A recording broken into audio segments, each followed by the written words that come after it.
¿Qué tal? ¿Cómo están? Bueno, bienvenidos a este nuevo webinar, a esta nueva sesión de Grupo SBS. Una vez más, acá con un título hermoso, ¿no? Al río devuelto, ganancia de pescadores. Así que vamos a tratar de ser pescadores hoy, a ver qué podemos pescar en este mercado tan convulsionado. Tenemos a dos especialistas. Repetimos lo que fue la primera sesión que armó el grupo SBS y que me invitaron, y agradezco nuevamente la invitación. Así que nos volvemos a encontrar, pasaron un montón de cosas en el medio, y bueno, hoy es un día particularmente intenso, como casi todos en Argentina, pero hoy, bueno, realmente hay muchísimas novedades. Así que ya mismo nos ponemos a conversar. Los voy a presentar. Está Leandro Trigo, que es el CEO del Grupo SBS. Leandro, un placer, ¿cómo estás? Hola Pablo, ¿cómo estás? Y Adrián Yardé-Boulier, que es el economista jefe del grupo. También un gusto. Adrián, ¿cómo va? Pablo, ¿cómo estás? ¿Todo bien? Un placer, bárbaro, ¿eh? Bueno, gracias. Vamos a conversar durante, de acá hasta las 7, más o menos, para que no se haga demasiado largo y concentremos bien todos los temas. A los asistentes les voy a pedir que, si tienen preguntas, utilicen el chat que está funcionando, y yo lo voy a ir repasando y voy a ir volcando también algunas preguntas. Así que, bueno, gracias a todos y empezamos a la charla, si les parece, para no tardar ni un minuto. Mientras tanto, seguramente va a haber más participantes que se van sumando, como estoy viendo que se siguen sumando. Bueno, arranquemos. Leandro, a ver, vamos con la novedad de los últimos minutos, porque viste que acá pasan cosas todo el tiempo. Se acaba de conocer hace instantes nada más, seguramente hay muchos que están ingresando, que no lo saben esto, una licitación muy importante, que había mucha expectativa, por el vencimiento de 130 y pico mil millones de pesos de los próximos días. Hoy se licitaba un roleo, ¿no? La suscripción de nuevos títulos para justamente refinanciar ese vencimiento tan fuerte en pesos que se venía. Y ahí hubo un resultado muy bueno. Correcto. A ver, hoy hay un desafío muy importante para el mercado, sobre todo para el mercado de pesos, porque a principios de la próxima semana estaba venciendo uno de los bonos, de los grandes bonos, de los grandes outstandings de bonos que había en pesos en el mercado local, conocido como el BOPOM, era un bono que ajustaba por la tasa de política monetaria, donde había muchos tenedores que no eran residentes, los principales tenedores no eran residentes, y el gobierno tenía un desafío que era su última gran administración de pasivos en moneda doméstica, y eso estaba venciendo a principios precisamente el lunes. El gobierno lanzó una licitación, si bien sacó un comunicado, quizás lo mencionamos más adelante, durante la semana, pero hoy particularmente tenía un desafío muy importante, que era ofrecer una licitación de una canasta de bonos, donde uno puede elegir distintos bonos con descuento, las LEDs y algo de SER, que vencía en el 2021. Y la verdad que logró captar 135 mil millones de dólares. O sea, estaban venciendo Pesos, 130 mil pesos, perdón, pesos. pesos. Y la realidad que tuvo una colocación muy exitosa que descomprime un poco las tensiones que había en el mercado de pesos en el corto plazo, ¿no? Creo que fue un Claro, porque ahí éxito del gobierno. lo que podía pasar, para explicar un poquito a los que por ahí no están tan empapados, es que si no se refinanciaba bien este vencimiento, bueno, esos pesos iban a ir a buscar algún destino seguramente en el dólar, ¿no? Hubiera presionado sobre el tipo de cambio financiero, de contado con liqui. Totalmente, totalmente. A ver, dado el volumen, también iba a forzar al gobierno eventualmente a tomar otro tipo de decisiones, pero claramente me parece que está por el sendero óptimo en ese sentido. Creo que tuvo una licitación exitosa, muy buena. En fin, creo que esto descomprime en el corto plazo los grandes vencimientos de pesos que había. Era el último gran bono a vencer. Creo que hasta acá lo sorteó muy bien. Tiene un desafío adelante, sacó un comunicado que va a ofrecer licitaciones de bonos en dólares contra vencimiento de bonos en pesos, donde el mercado, bueno, de alguna manera ató el vencimiento del TJS, pero bueno, estaba linkeado al éxito de la reestructuración, algo que ayer se puso, si se quiere, en stand-by de alguna manera, la renegociación de la deuda con los agregadores extranjeros, que eso ataba la oferta de los bonos locales.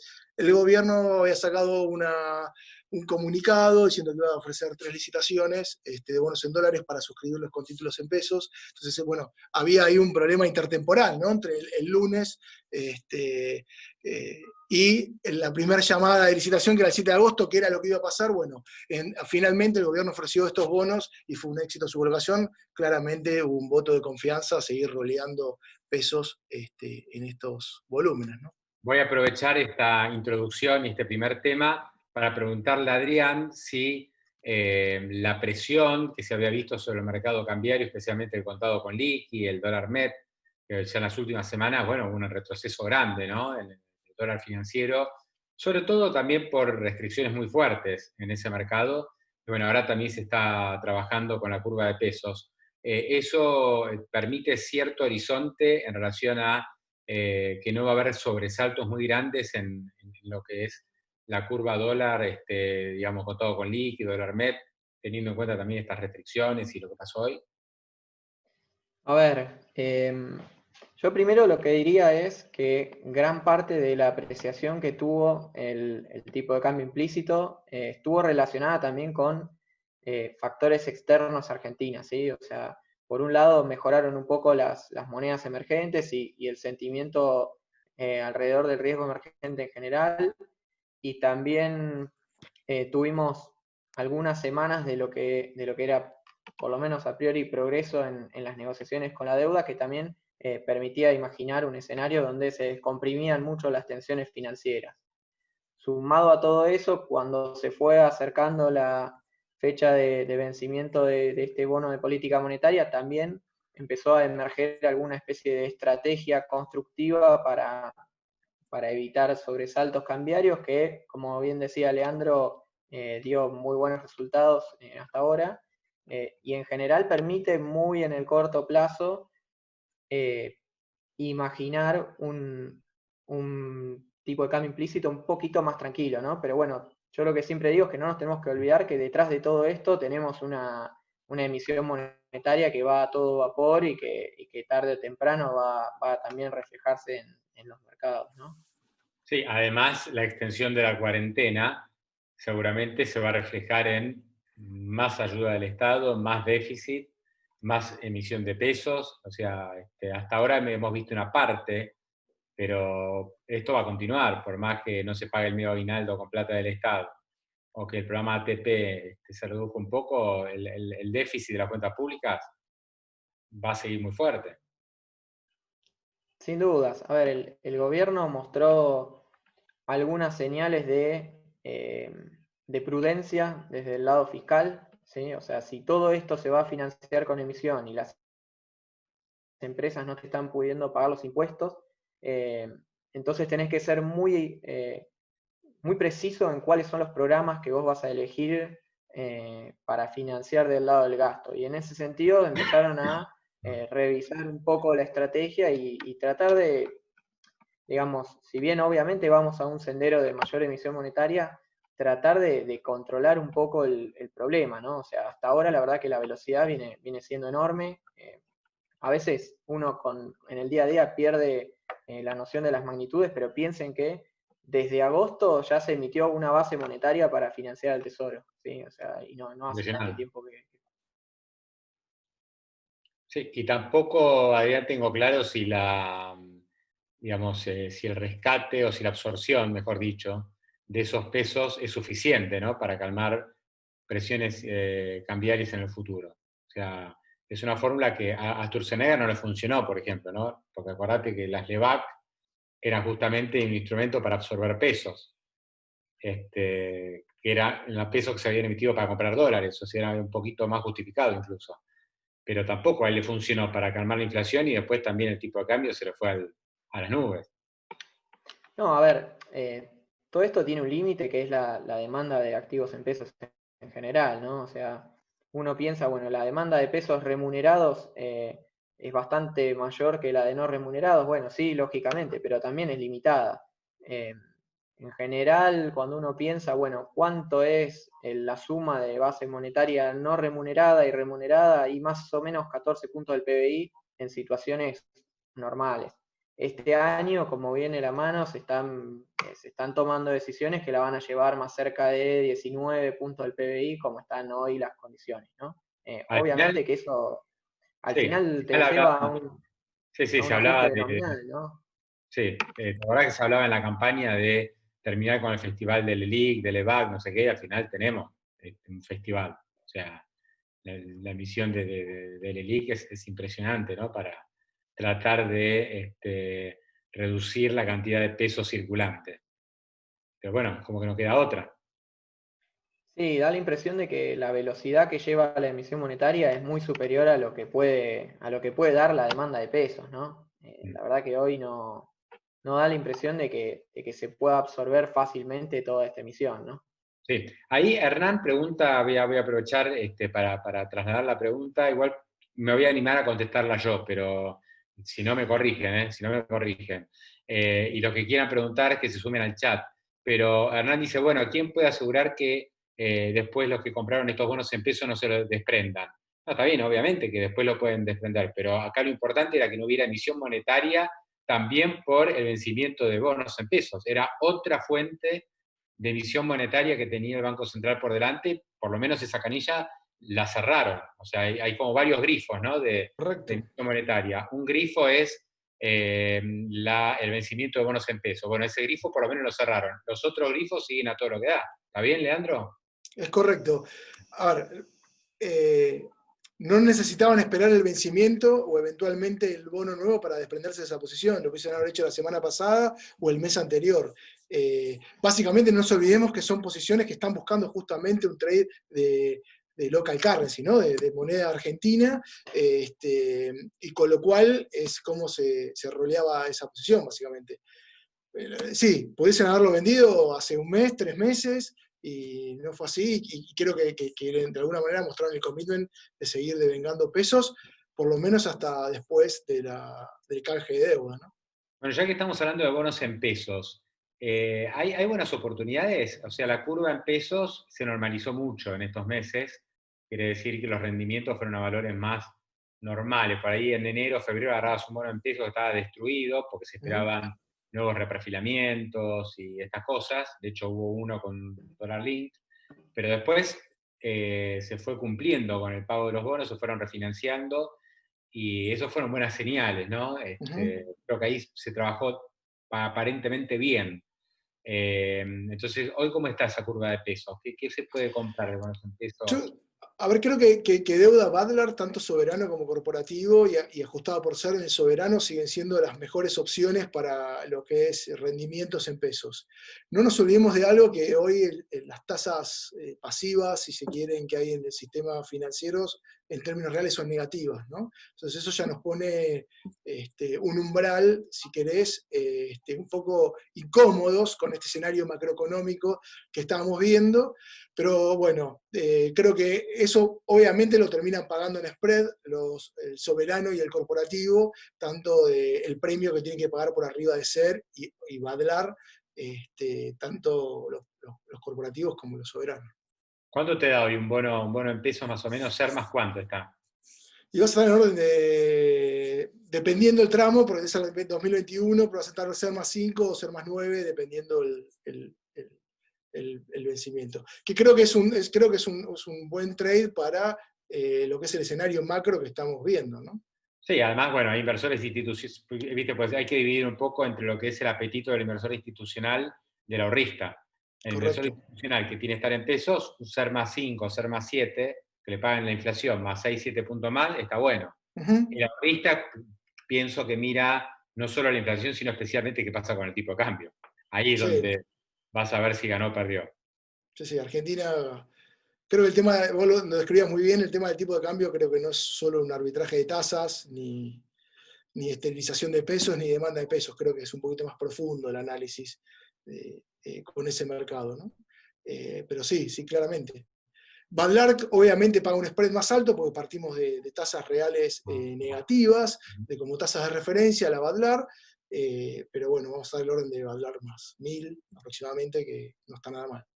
Bueno, y para los que quieren saber cómo entrar, hay un montón de fondos comunes que comercializa SBS, que ahí tienen toda la opción de bonos en pesos para lo que quieran. Para no ser CBC tan renta específico pesos. no, para no ser tan específico con un... Sí, sí, un correcto, Ujú. correcto. ¿Cómo se llama el fondo que invierte en bonos Renta específicos? pesos, SBC renta pesos. Perfecto, ¿Sí? listo. Ya está. Gestión renta fija es un poquito más corto, más conservador, de menor de algo menos de volatilidad, que es ideal para inversores que tengan un perfil de riesgo más conservador, para aquellos que tengan un poquito más de apetito por algo de volatilidad y operar este tipo de bonos, el SBC renta pesos es el fondo. Bueno, vamos a meternos con el tema de fondo, ¿no? Hablando de fondos, pero el tema más en profundidad del día de hoy, que es la deuda, que estamos todos mirando cómo sigue esta película.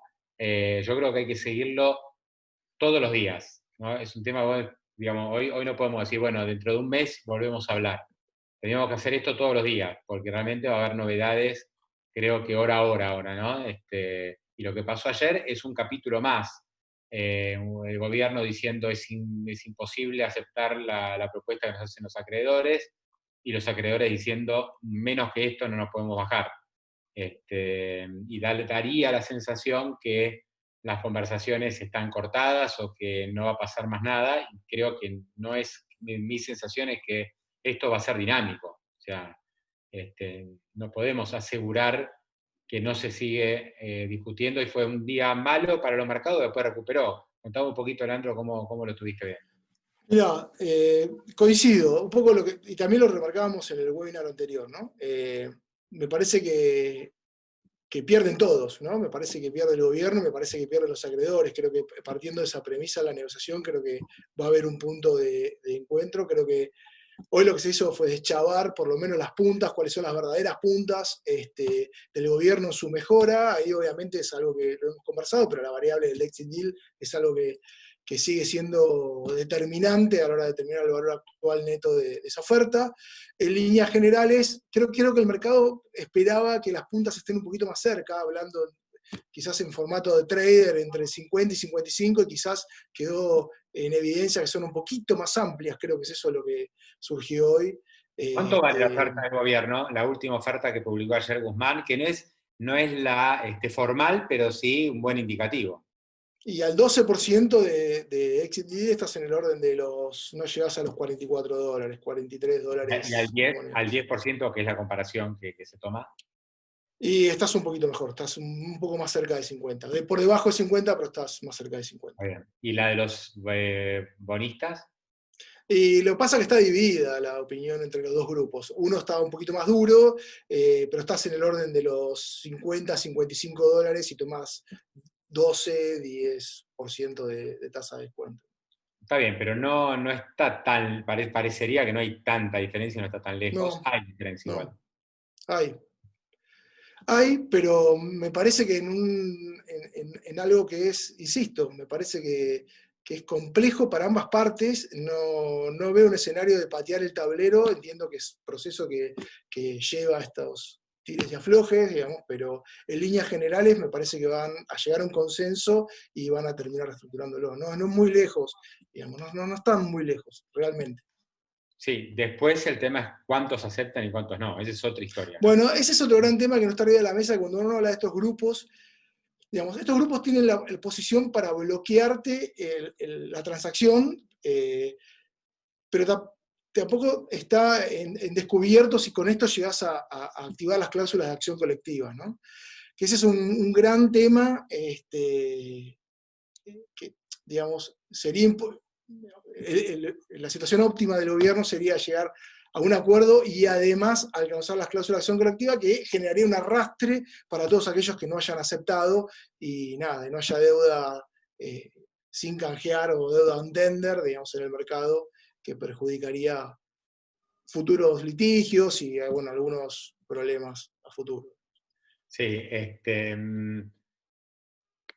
claro, porque ahí, digamos, hay dos grupos, ya lo explicamos esto. Están los que tienen bonos DIJA unipares, que necesitan un porcentaje mucho mayor para entrarlos en la oferta.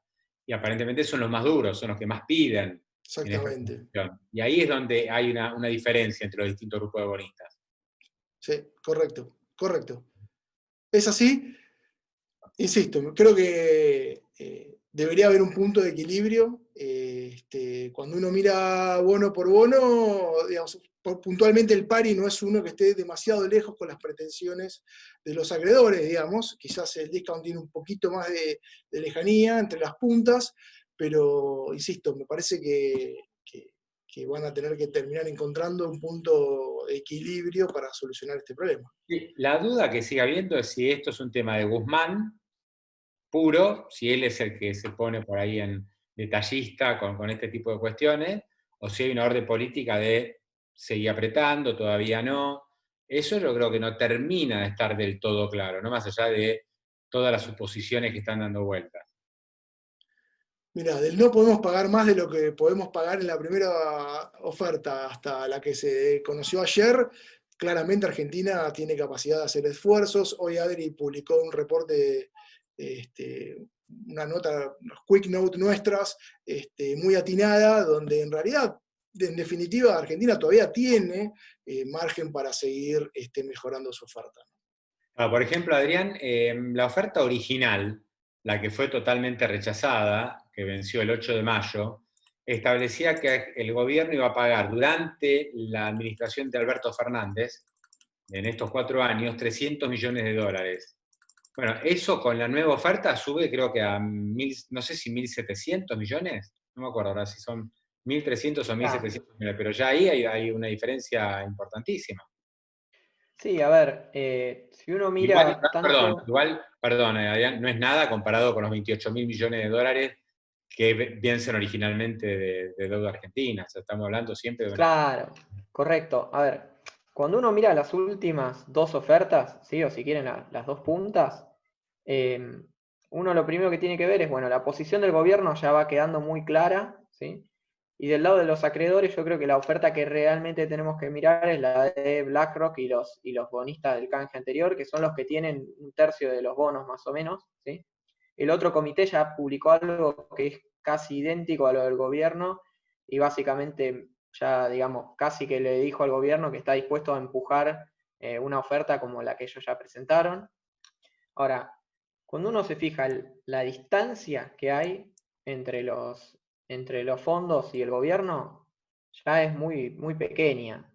Si quieren, por verlo de alguna forma, estamos como en el entorno de lo que uno podría decir que es compatible con la sostenibilidad, ¿no? Tantos meses de este debate de qué era sostenible y qué no, bueno, cuando uno mira hoy ambas ofertas, y están en torno a lo que Argentina puede pagar sin comprometer la sostenibilidad. Y ahora estamos más en un terreno de decisión política de avanzar y cerrar el acuerdo, ¿no? O sea, a ver, si ustedes se ponen a ponerle un poco de números a esto, en los próximos 4 años estamos discutiendo 3.000 millones de dólares, ¿sí? Entre lo que el gobierno está ofreciendo y lo que los bonistas están demandando, que principalmente tiene que ver con los intereses corridos y demás. Estamos hablando de 3.000 millones de dólares en 4 años. Es como que yo les diga, es más o menos un punto del PBI en 4 años, que para un país, digamos, básicamente es nada, ¿sí? Con lo cual ya estamos en terreno de imaginar un posible acuerdo y de repente estamos más en un territorio de decisión política de ir por todo y acordar, ¿no? Como bien decía Lean, mi visión un poco, mi comunicado fue Argentina puede mejorar un poquito los cupones, o sea, puede hacer un esfuerzo adicional para acercarse, pero honestamente yo no te puedo decir que un cupón de 3,5 es sostenible y un cupón de 3,6 es insostenible. Estamos en un margen muy finito donde también un marginal ajuste a las proyecciones fiscales también te puede dejar en un escenario similar, digamos, ¿no? O sea, estamos ahí, está muy cerca. Sí, Yo además, veo digamos, que las mejoras de esta última propuesta, yo no lo vi en detalle como vos, pero lo que vi de la última oferta de Guzmán de ayer, la verdad que las mejoras, algunas es para reírse, ¿no? Por ejemplo, el año que viene, los intereses del cupón de los nuevos bonos es 0,12% anual.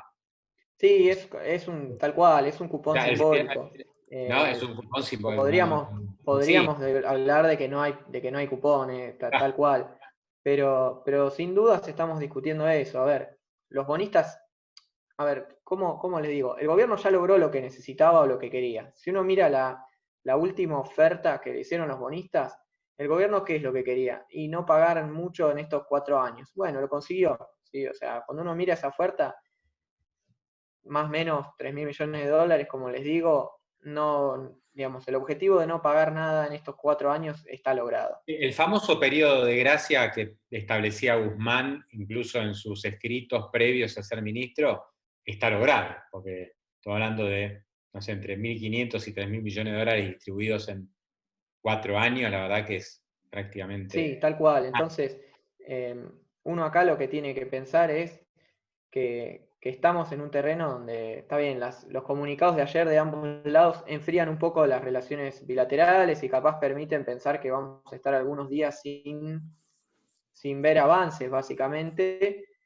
pero, pero como dice Leandro, acá pateando el tablero pierden todos, estando tan cerca, no tiene grandes incentivos ninguno de los dos lados a patear esto y plantear un escenario disruptivo, ¿no? Bueno, daría la sensación que este es el consenso del mercado, viendo lo que también pasó hoy, Leandro, con el mercado de bonos, que empezó flojito y después terminó bastante mejor, o sea, Sí, terminó... terminó cerca sí, de los valores de cierre del día anterior, un poquito por debajo, pero en algunos títulos, pero no con unas caídas tan abruptas como fue el principio de la jornada, ¿no? O sea, a mí me gustaría destacar también lo que está pasando un poco en el contexto, ¿no? O sea, lo que estuvo pasando en Latinoamérica también en el corto plazo, en el último tiempo. O sea, se hicieron emisiones por más de 20.000 millones de dólares, hay una compresión de spreads fenomenal en los créditos, tanto soberanos como corporativos.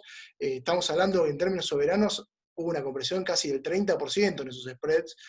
Y en el high yield americano todavía más, digamos, con lo cual, digamos, me parece que hay un momentum también que debería empujar un poco a cerrar definitivamente esta cuestión, ¿no? Creo Sí, que no lo que podemos... pasa, lo que pasa, Leandro, que ahí es como, ayer Alberto Fernández dijo algo en la nota que le dio a Telefe, y él dijo, bueno, si no arreglamos no pasa nada, porque no teníamos acceso a los mercados y no lo vamos a tener tampoco. Como que, viste, poco el gobierno parecería que tiró la toalla, decía, bueno, hagamos lo que hagamos, igual no nos van a querer financiar, igual no nos van a creer. Yo creo que después el sentimiento cambia rápido igual, ¿no? Si das buenas señales. O sea, Sí, tampoco a mí, te digo, la vi la nota y la verdad que me dio más la sensación de que estaba hablando desde la política, un poco haz lo que digo y no lo que hago, porque la verdad que Argentina de alguna manera quiere cerrar este tema, él lo ha manifestado políticamente en otras ocasiones, si no, digamos, creo que si ese era el camino a seguir hubiese pateado el tablero en una instancia anterior. Entonces, digamos, en líneas generales lo que veo es eso. Me parece que hay un momento para emergentes, para Latinoamérica, que Argentina tendría que empezar a aprovecharlo un poquito más. Nada, en fin. sí, sí, aparte lo que hablamos el otro día, detrás del gobierno vienen las empresas que tienen su deuda también colocada afuera. Creo que también hay mucha presión de parte del sector privado argentino, local, porque una multinacional se financia afuera y no necesita nada, pero las que están endeudadas en el exterior son las empresas argentinas, empresarios argentinos. También hay mucha presión por ese lado. No, y aparte tienen vencimientos que tienen que rolear, o sea, hay vencimientos de deuda regués que hay que rolearla, o sea, definitivamente. O sea, no te estoy hablando de emisiones nuevas, pero sí que tengas que ir de vuelta a emitir un bono para refinanciar el que te está venciendo. Claro, obvio. Y, digamos, digo, lo pongo en el contexto de deuda regional y de high yield americano y corporativos latinoamericanos. Digamos, eso se ve, o sea, a veces un corporativo lo ve ese momento y lo está perdiendo. Leandro, tenemos, digamos, el caso Vicentín por un lado, la noticia de LATAM, ahora esta semipelea del gobierno con los acreedores. La verdad que no hubo mucho reflejo de eso en el mercado de deuda, especialmente, y acciones hasta por ahí nomás. Hoy fue un día más flojo para acciones, pero Bueno, por ahora es como que no hay un gran impacto hasta el momento. mira, en equity, la verdad que tuvo un rally muy importante, el último webinar hasta acá, llegamos con un rally muy firme del mercado, muy fuerte. La corrección que tuviste en dólares fue aproximadamente del 10%, un poco más, 13-14%. No nos olvidemos de algo también que influye en el valor de las compañías, es que el tipo de cambio implícito también cayó. digamos. Entonces, uno cuando mira el Merval en pesos, que yo tengo un máximo de 45.000 puntos, yo lo ve en niveles de 38.000, Claro. el tipo de cambio en pesos tuvo Hablando también su efecto. de los ADR, ¿no? Por eso ahí tuviste una corrección aproximadamente en promedio, del 13%, 10-13%. Fue una corrección en línea también con lo que viene pasando con el mercado americano, y si uno mira también la corrección de Brasil, creo que ahí estamos, hoy Argentina operó quizás en forma más disruptiva con lo que venía ocurriendo regionalmente. Pero sí, hoy fue el día, definitivamente, que se desacopló de lo que pasó un poquito en la región. Por lo menos en acciones, bonos por ahí no tanto, opciones más, ¿no? Más bueno, acciones. Bonos recuperó, exactamente, Bonos recuperó. Bonos arrancó muy vendedor en el mercado, y se fue recuperando durante el día. Pero bueno, me parece que el mercado, a medida que vas digiriendo esto, y creo que la noticia del TJ es una muy buena noticia también para el mercado de deuda. Con lo cual, me parece que el mercado va a empezar a entender un poco de qué se trata toda esta, no sos vos, no soy yo, en esta negociación de deuda, ¿no? Bueno, y deuda local, porque hay muchos que nos están viendo en este momento, están escuchando, y por ahí tienen bonos locales, ¿no? Un Bonar 20, un Bonar 24, alguna Lete que le quedó. Ahí es, digamos, pasa igual que el canje internacional, por lo menos se promete un trato equitativo. Siempre en la deuda local aparece la opción de, bueno, si tenemos bonos en dólares, te ofrecemos alguna opción en pesos. Vamos a ver qué pasa. Todavía no hay una oferta para la deuda local. No, y es llamativo el comunicado que estuvo previo a la llamada licitación la licitación de hoy, donde el gobierno estableció un cronograma de 3 emisiones de 500 millones de dólares cada uno para suscribir con títulos en pesos, a partir del 7 de agosto, ¿no? También eso es algo suspicaz, ¿no? 7 de agosto, después de julio, junio vencen los vencimientos de los par y los discount, mes de gracia, digamos, casi como que se empiezan a alinear un poco los planetas, por lo menos en el calendario, las pretensiones del gobierno, por algo te termina diciendo, bueno, te voy a dar lo mismo que le dé a los que, cuando cierre mi proceso de reestructuración de deuda, en estos 3 tramos, ¿no? Eso es algo que... El 7 de agosto lo que ves es que el 30 de junio vence en par y discount. ¿Por qué monto? No me acuerdo qué monto hay. Pero hay un vencimiento ahí de bonos de intereses. Claro, y después hay 30 días de gracia, pasás al 30 de julio. Y ahí si no arreglás ya es un problema mucho más serio. Mucho ¿no? más serio. Claro. Entonces me parece que esa ventaja está jugando. Nada, el compromiso, como hablamos la vez pasada, el compromiso comercial de darle el mismo tratamiento está, y de hecho el gobierno lo dejó en el comunicado, lo dijo hace días, que te va a ofrecer bonos, no te puede decir cuáles son los bonos porque está esperando cerrar la oferta con los acreedores internacionales para darte las mismas características y que puedas suscribirlos en pesos, ¿no? O sea, totalmente... a lo contrario de lo que vimos con el F20, con las letras, donde había un vencimiento en dólares y te ofrecía algo en pesos, o bueno, el peso link de aquel momento que te dijo, no, esto lo voy a tratar como dólares, lo mando a la cola y cuando cierre todo el proceso internacional, vemos.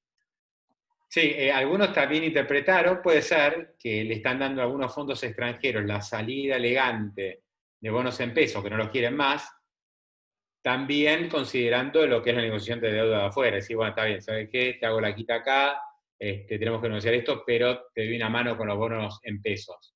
Por ahí también hay algo de eso a ver, si uno tiene que hacer un canje, si yo te voy a decir, bueno, si voy a agarrar un TJ20 con lo que vale el tipo de cambio implícito y me paro con lo que sería un recovery value y la relación del valor técnico, lo que me podrían llegar a dar, tenés una pérdida del 20%, o sea, no estás beneficiando a nadie ofreciéndole a suscribir un bono el 7 de agosto, que partís de un bono en pesos a un valor técnico dividido, digamos, y va a ser por licitación, con lo cual va a haber una compulsa de precios como lo vienen haciendo en el pasado reciente, con lo cual, digamos, no me queda tan claro que le estén dando una salida tan lineal, digo, bueno, casi como que querés dólares, anotate en dólares a 30 años que va a valer lo que valga en ese momento. Si uno cree que el recovery value está en el orden de $50, bueno, no es 1 por 1, digamos. Así que... o sea, no es que le regalan, porque también se habló que van a salir de los pesos al tipo de cambio oficial. Sí, está bien, pero hay que ver que obtienen a cambio de ese tipo de cambio oficial. Está bien, pero si hoy lo dividís, el tipo de vas a dar un bono y medio por cada 100 que te entregue, de algo que después vale 50. O sea, cuando miro el punta a punta perdí 20%. Claro. O sea, no es hay que ver cómo termina esa exactamente, película, ¿no? exactamente. Es llamativa las fechas, ¿no? Para mí es muy suspicaz el cronograma, exactamente. Porque la primera licitación de esos bonos en dólares va a ser el 7 de agosto. Claro, que además, ¿no? Es una emisión de bonos en dólares de un gobierno que está defaulteado en dólares en estos momentos. Entonces, la percepción o lo que vos intuís es, bueno, para ese momento ya no vamos a estar en default, como estamos ahora. Deberíamos, sobre todo por lo de los pares y los discounts, me parece que la verdadera fecha deadline para seguir estirando todo este proceso va a terminar siendo julio, ¿no? Ok. Bueno, cuando hablamos de deuda y de default, obviamente que lo que también estamos mirando es qué herramientas va a tener la economía para recuperarse. Y ahora lo vi a meter de vuelta a Adrián en la charla. Yo ayer lo escuchaba al presidente y él decía, bueno, a mí me preocupa la salud, porque si, lo de siempre, ¿no? Si hay gente que muere, no la recuperamos. Y la economía yo sé cómo recuperarla. Eso dice Alberto Fernández. Pero me parece que un elemento necesario es no estar en default. Si tenés alguna intención de que la economía recupere más o menos rápido. ¿Cómo lo estás viendo, Adrián, eso? Porque la caída que tiene Argentina hoy prácticamente es uno de los países que más está cayendo en el mundo por la cuarentena. Sí, mira, a ver, nosotros estamos pensando un arreglo por la deuda como algo que te puede ayudar a acelerar un poco la recuperación, pero de ninguna manera va a modificar lo profundo de la caída, ¿no? Digamos, esta crisis es muy especial por cómo impacta tanto oferta y demanda al mismo tiempo y ahí en lo inmediato el arreglo de deuda no te ayuda, pero sí te ayuda a imaginar un sendero un poquito más amortiguado hacia adelante. En cualquier caso, nosotros la verdad es que no estamos viendo grandes espacios ni fiscales ni monetarios para tomar ninguna medida de estímulo como la que se pueden estar imaginando en cualquier otro lado del mundo. Lamentablemente no tenemos la ventaja que tiene el resto de la TAM de poder colocar deuda de largo plazo a tasas bajas, con lo cual ahí no hay espacio para amortiguar nada. Y digamos, yo creo que el gobierno agarra hoy y hace un balance de riesgos y lo que trata de hacer es,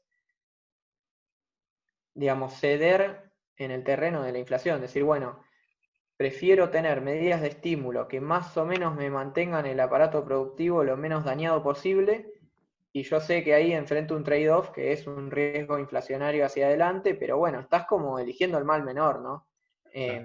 Digamos, todas las economías del mundo en algún sentido están eligiendo el mal menor. En el caso nuestro son, digamos, muy pocas las opciones y todas son muy difíciles de digerir, con lo cual, digamos, recuperación tampoco estamos esperando demasiado. Claro, si volvés a niveles de 3,5 o 4 de inflación mensual, te van a decir, y bueno, es lo que nos dejó Macri. Tampoco nadie se va a rasgar la vestidura. Sí, yo eso lo quiero ver. Yo eso lo quiero ver. A ver, uno cuando piensa en el problema de inflación que tiene hoy Argentina y cómo están reaccionando las expectativas de inflación en este contexto, digamos, se ve un desanclaje importante de las expectativas. Cuando uno mira el consenso apunta a una fuerte aceleración de la inflación en los próximos 6 meses. Y acá yo creo que la discusión pasa más por cuán transitorio va a ser el impacto, ¿no? Porque si nosotros decimos, bueno, este shock en algún momento lo vamos a poder sortear, entonces todo este golpe de emisión monetaria que vamos a tener es en algún sentido o en buena parte algo de una vez que vamos a ver estos meses y hacia adelante va a ser menor. Obviamente que va a seguir estando la emisión monetaria, no nadie se emocione tampoco, pero va a ser bastante menor que lo que estamos viendo ahora. Ahora, la verdadera pregunta es, ese exceso de oferta de pesos que nosotros estamos viendo y anticipando hacia adelante, ¿cómo se va a resolver? Ya hablamos al principio que hay espacio para ir esterilizando y es muy limitado. Entonces, acá hay que pensar en otra estrategia. ¿qué vamos a tener? ¿Un salto en el nivel de precios o vamos a tener una trayectoria de inflación más acelerada, pero más controlada? ¿Sí? Y acá es donde entra en juego, me parece, la falta de un programa, ¿no? O sea, hoy la estrategia de crawling peg que tiene el Banco Central no está cumpliendo realmente su rol de ancla cambiaria, básicamente porque la tasa de devaluación que eligió el Banco Central es muy inferior a la tasa a la que se viene emitiendo pesos, ¿sí? Con lo cual eso ya te está generando problemas por todos lados y hacia adelante tampoco se ve un cambio de estrategia, ¿no? Entonces, un programa que genere cierta credibilidad sería fundamental para poder anclar un poco las expectativas y, conscientes de que vamos a un escenario de mayor inflación, poder pensar que se trate de un fenómeno transitorio y en algún sentido controlado, y no en algo que requiera después nuevas medidas hacia adelante o algún deterioro en el programa que tiene hoy el gobierno, ¿no? ¿Vos tenés Me algún parece temor, que está Adrián? faltando ese ¿Vos, componente. vos pensás que por ahí la inflación puede llegar a, no digo a descontrolarse, pero que el salto, digamos, más cerca del fin de año puede ser superior a este 3-4% del rango que te daba yo? Sí, a ver, está perfecta la pregunta. Hoy tendríamos que pensarlo como una especie de escalones que vamos a ir recorriendo, ¿no? O sea, hoy estamos en el escalón de entre 1 y 2% mensual. Lo que hoy nosotros estamos imaginando es que a medida que la economía se empiece a normalizar, ¿sí? Que los pesos empiecen a circular, que la cadena de pago se recupere un poco, ¿sí? Todos los efectos multiplicadores se van a ir acelerando, ¿sí? O sea, hoy tenés un montón de demanda de pesos que tal vez es como precautoria por la crisis, que cuando la gente vuelva a salir a la calle los va a empezar a gastar de nuevo. Eh, y cuando la gente salga y la economía se empieza a normalizar, la gente se va a preguntar, bueno, ¿qué pasa con estos pesos que están acá que yo no los quiero, digamos, ¿no? Y ahí es donde aparece la clave del programa que puede hacer la diferencia. Entonces, hoy estamos entre 1 y 2, o si querés, en torno a 1 por 1,5 de inflación mensual. Pronto, cuando la economía se normalice, nosotros mínimo lo que estamos esperando es que para el tercer trimestre estemos de vuelta a los niveles de inflación que teníamos antes de la crisis, ¿sí? Pero después, a medida que la economía, digamos, podamos decir que se está normalizando, nosotros imaginamos que nos vamos a mover al escalón de 4 o 5, ¿sí? esa región. Ahora, un programa bien pensado de crisis, pero bien pensado, yo creo que puede lograr que ese 4 o 5 no pase de ahí y se mantenga tal vez por algunos meses, pero relativamente controlado, y que acá tengamos alguna especie de salto nominal de las variables, pero que no sea algo más permanente, ¿sí?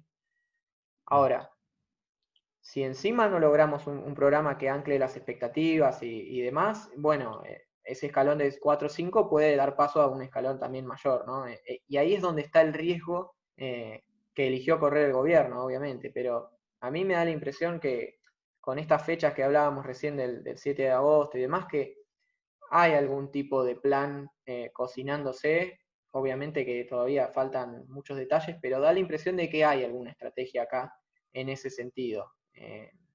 Nada, Claro, hay que el tema, a esperar ver, para ver, pero me parece que es clave.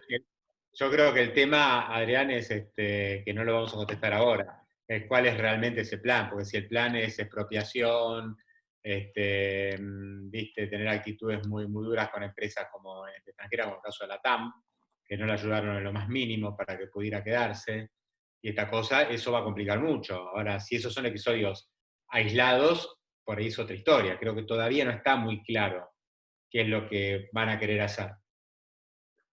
No, seguro, a ver, acá tenemos dos componentes que en algún sentido van de la mano, pero que son distintos. Una cosa es un plan tendiente a recuperar la inversión, que es lo que nosotros siempre decimos que Argentina necesita hace muchos años.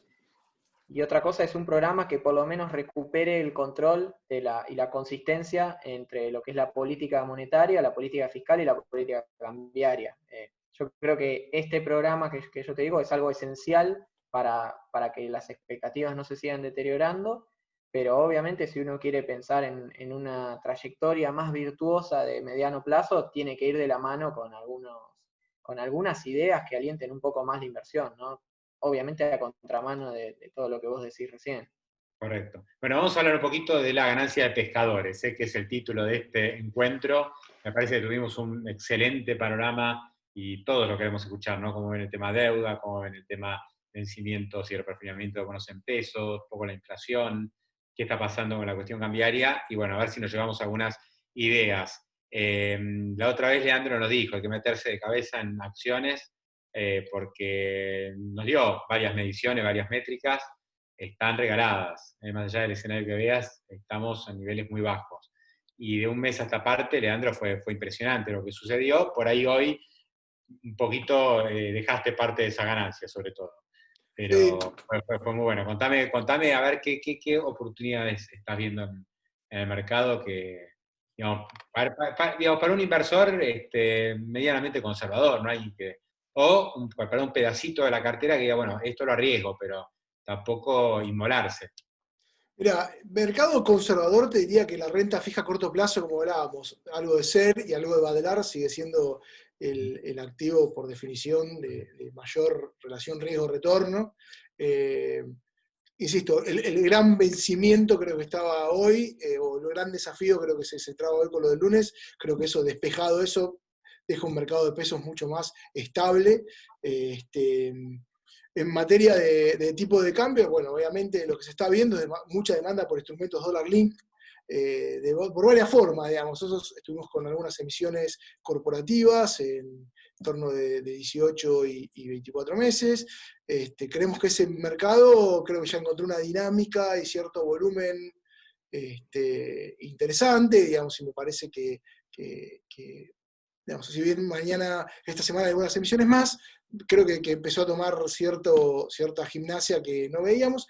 Es interesante. Nosotros particularmente tenemos un fondo que persigue una estrategia dólar link, básicamente, invierte en productos dólar link, pero también de alguna forma se lo autogenera con bonos en pesos, tanto Badlar, SER, más mercado de futuros. Digamos, con eso es donde armamos nuestra estrategia.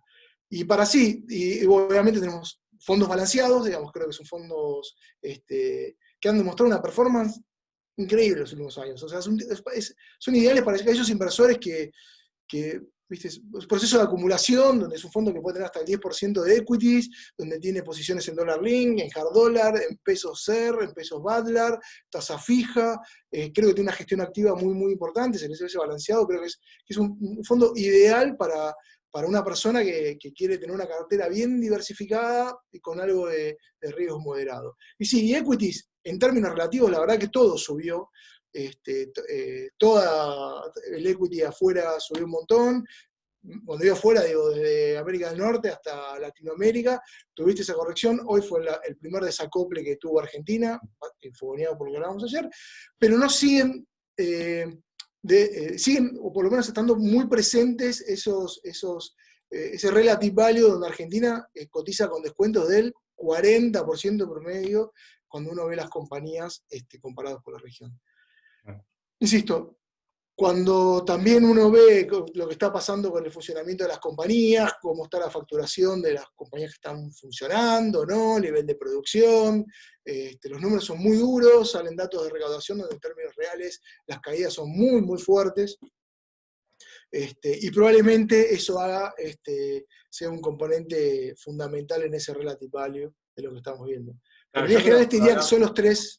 Bien, bien. Claro, cuando hablamos de cartera, uno supone, ¿no? Por ahí, digamos, por un lado están los inversores institucionales, una compañía de seguros, no sé, una RT, ¿no? Y otros jugadores de mercado que están muy regulados. O sea, es como que se pueden ir un poquito para acá, un poquito para allá, pero es como una calle donde no tienen mucha salida, no pueden hacer lo que les parece. Entonces, acá no estamos refiriendo, creo, Leandro, a los inversores que sí tienen más capacidad de maniobra, que uno estima que están muy dolarizados. O sea, acá no estamos hablando, creo, Leandro, no, si no, corregime. Bueno, si no compren dólares porque el dólar ya lo tienen. Entonces uno dice, bueno, pará, teniendo dólares, listo, a ver, ¿qué otra cosa puedo hacer? No sé, la semana que viene el medio aguinaldo. Por ahí tengo un comercio, me levantó algo la venta del Día del Padre, por decir alguna cosa. Tengo algún flujo de pesos. bueno, ¿qué hago con eso? ¿Sigo comprando dólares, estoy 100% en dólares o busco alguna otra opción? Si miro en el corto plazo, en el último mes fue mejor estar en pesos que en dólares. Exactamente. Por eso el tema de buscarle esta vuelta. Claramente fue mucho mejor comprar acciones que tener dólares. ¿No? Pero no es para todos, digamos. No, no. Claramente no es un, digamos, No, por ahí vos me decís, 90% tenés dólares, pero ese 10% que tenés, podés meter acciones y buscarle un poquito más de movimiento a esa cartera. sí, ahí empieza a jugar el para qué, ¿no? O sea, no es lo mismo una persona humana que tiene un proceso de acumulación o un comercio que probablemente tenga un gap de 15 días hasta que empieza a pagar sus cuentas. Entonces, sí, digamos, creo que para alguien que tiene una rotación de caja, ahí sí, la renta fija a corto plazo vas a estar en el orden del 18%, los fondos money market que se rescatan en el día, pero me parece que para un horizonte un poquito más largo de acumulación, o bueno, quiero ahorrar porque el día que se vuelva a abrir el turismo, quiero hacer algo, digamos, ese proceso de acumulación probablemente sea de 9, 12 meses vista. Creo que hay productos de renta fija, como hablábamos al principio, que son sustancialmente más atractivos que estar colocados en un money market. Para el perfil de riesgo, el equity está muy volátil, muy volátil. De hecho, seguimos discutiendo y discutiendo si las evaluaciones del mercado americano son justificadas o no. O sea, si cuando uno mira lo que vale Tesla con su facturación, su ganación de caja y su market cap comparado con la suma de las tres principales automotrices, tiene una lógica. Creo que es una discusión un poco más profunda, pero bueno, digamos, puesto en contexto, me parece que el equity va a estar volátil. Argentina está con un descuento muy grande con respecto a Latinoamérica. Y nada, me parece que... No, yo le reitero una idea que dijimos el otro día. Si vamos a ser un país más o menos lógico, normal, racional, claramente hay muchas oportunidades en acciones. El tema es responder estas primeras preguntas, ¿no? Que está barato, no hay ninguna duda, pero en la medida que... Puede seguir barato, digamos. Sí. Claro, exactamente. Mientras sigan esos interrogantes, bueno. Bueno, un poco como yo te comentaba, Argentina en el periodo del mercado pre-2015, ¿no? Hasta diciembre del 2015 operaba entre un rango, un descuento entre el 20 y el 40%. La realidad que ese era los múltiplos como los que cotizaba Argentina. A menos 20, los inversores decidían retirarse de Argentina y ese ya era el premio de riesgo de las evaluaciones, y a menos 40 había apetito por las empresas locales.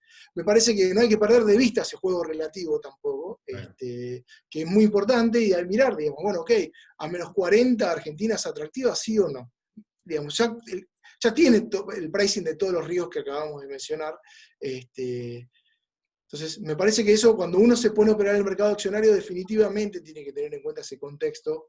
Hoy estamos más cerca del menos 40, o sea, las acciones Correcto. comparables Sí. están entre 40 Sí, bajas. en línea general sí. En promedio sí.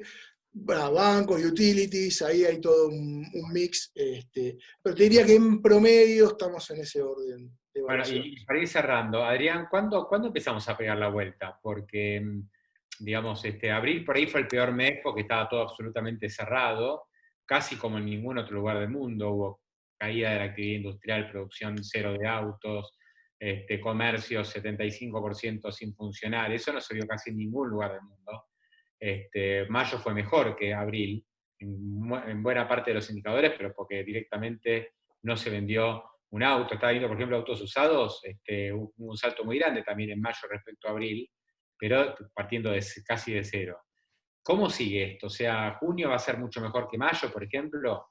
Yo hablaba con gente por el tema de la venta del Día del Padre, siendo una venta muy mala, pero me decían, no, esto está repuntando, ¿no? Y hay mucha venta online, de a poquito la cosa tiene ganas de ir recuperando cierta normalidad,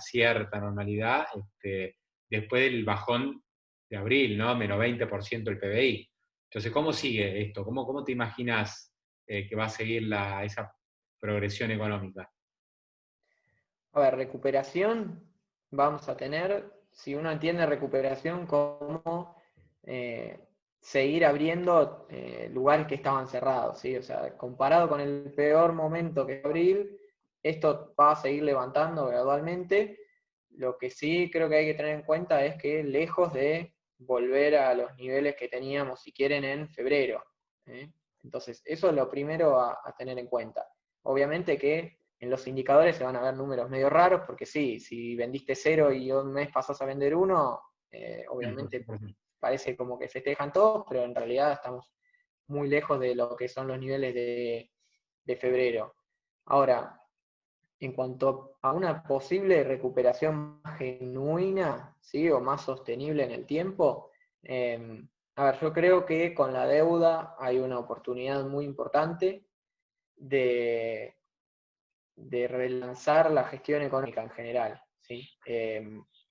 Acá obviamente que se vieron buenas noticias en el mercado de deuda en pesos, como comentaba Lean, pero bueno, también después de una serie de tropiezos y digamos, todavía hay dudas con un montón de aspectos de la política económica que yo creo que se puede aprovechar un arreglo por la deuda externa como una oportunidad de empezar a relanzar esa gestión, de poner nuevos objetivos y dar un horizonte y una noción de cuál es la intención económica y al final un mensaje de qué se va a hacer con el ahorro que se le pidió a los acreedores y cuál es la estrategia de Argentina. No te digo de largo plazo, pero por lo menos tener un presupuesto, pensar en un horizonte de 1 o 2 años, cuáles son las medidas fiscales que van a permitir lograr los resultados que Guzmán prometió a los acreedores.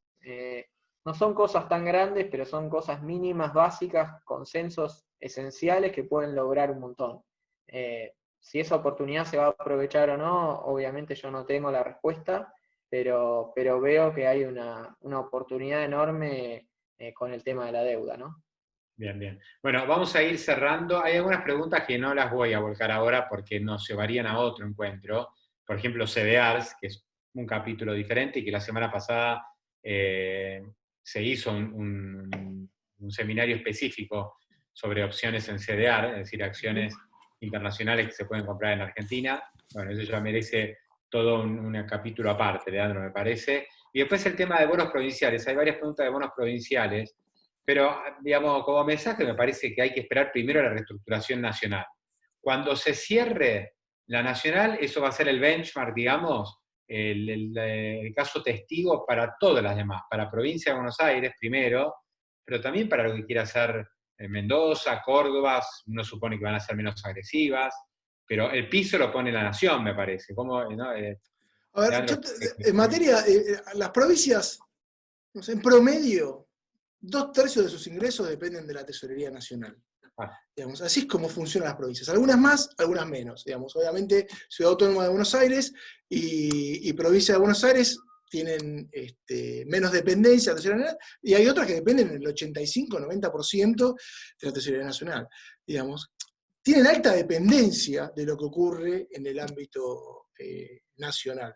Y obviamente esta ventana de reestructuración de pasivos ocurre lo mismo, ¿no? O sea, no hay que perder de vista ese tema de cómo funciona la caja de las provincias, donde se achica la caja del gobierno nacional, definitivamente se achica el de las provincias, los grados de libertad que tienen son muy pocas, las que tienen regalías, ingresos brutos son todos los ingresos, digamos, los principales ingresos autónomos que tienen, con lo cual definitivamente por su propia estructura de ingresos están supeditados a el ámbito de lo que ocurra en lo nacional.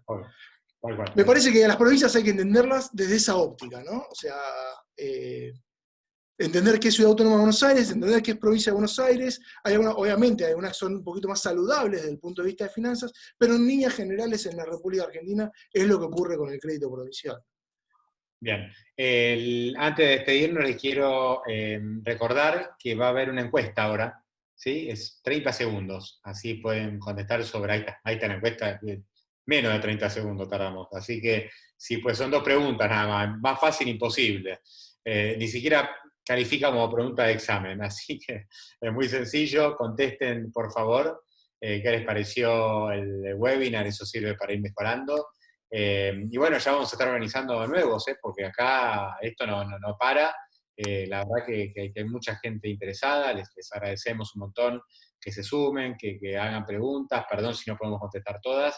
pero bueno, a mí me gusta mucho la dinámica de poder charlar, que haya un chat paralelo, poder debatir algunos temas más en profundidad, viste, como que la cuarentena complica muchas cosas, pero al mismo tiempo permitió otras, como estos encuentros por ahí más continuos. Si no, era más difícil organizar algo en un salón y convocar gente. Esto permite más contacto de manera permanente, me parece.